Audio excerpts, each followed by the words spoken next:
Les soins personnels des patients atteints de lupus. Le lupus est une maladie auto-immune aux manifestations cliniques variées. Pouvant évoluer sous forme de crise, un suivi de la maladie est indispensable. Le lupus est une maladie auto-immune chronique. Le corps attaque par erreur les propres tissus sains du patient, ce qui génère une réponse inflammatoire. Par ailleurs, les cellules du système de défense du sujet perdent leur capacité à identifier les agents étrangers ou pathogènes. Conséquence de cela, elles considèrent les cellules saines comme une « menace » pour le système et commencent à les attaquer.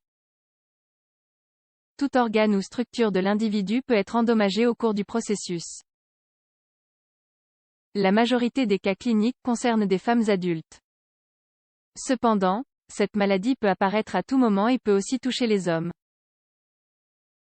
Quels sont les symptômes les plus courants du lupus? Les patients atteints de lupus développent généralement une série de symptômes caractéristiques. À certains stades, les symptômes sont légers et disparaissent même. Dans d'autres, les altérations sont temporairement plus intenses et sévères.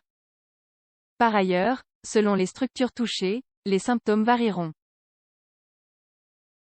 Parmi les symptômes les plus fréquents, nous pouvons citer péricardite, fatigue générale, maux de tête sévères, fièvre d'intensité modérée, gêne articulaire et musculaire. Un grand pourcentage de patients atteints de lupus finissent par développer de l'arthrite. C'est une pathologie dans laquelle il y a inflammation de certaines articulations. Altération neurologique. Il est possible que l'individu présente des pertes de mémoire, une désorientation, des problèmes de langage, entre autres. Éruptions cutanées en forme de papillon sur les joues rougeâtres. D'autres éruptions cutanées peuvent survenir sur d'autres parties du corps. Selon les caractéristiques de la lésion cutanée, le patient est susceptible de développer des cicatrices à l'avenir.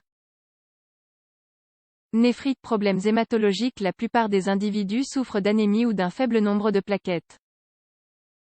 Une inflammation peut également se produire dans d'autres régions du corps, telles que le pancréas, le tissu conjonctif ou les poumons. Quelles sont les causes? À l'heure actuelle, la cause exacte de cette maladie est inconnue.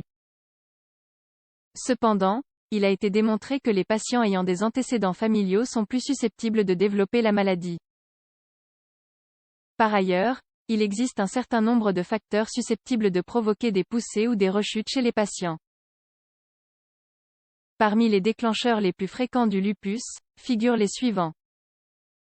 Exposition au soleil ou aux rayons ultraviolets, mode de vie stressant, développement d'infections d'origine virale ou bactérienne.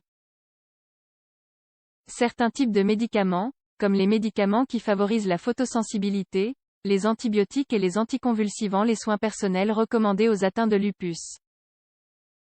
Une fois la maladie diagnostiquée, l'équipe médicale étudiera toutes les options de traitement possibles. Il n'existe pas de traitement définitif contre le lupus, mais les spécialistes proposeront aux patients une série de thérapies pour soulager les symptômes. En règle générale, les spécialistes administreront au sujet le groupe de médicaments le plus adapté à ces altérations. En effet, les symptômes varient selon les organes touchés. Dans tous les cas, des anti-inflammatoires sont administrés pour réduire l'enflure dans les zones à problème. Enfin, le sujet doit modifier son hygiène de vie pour l'adapter à la pathologie.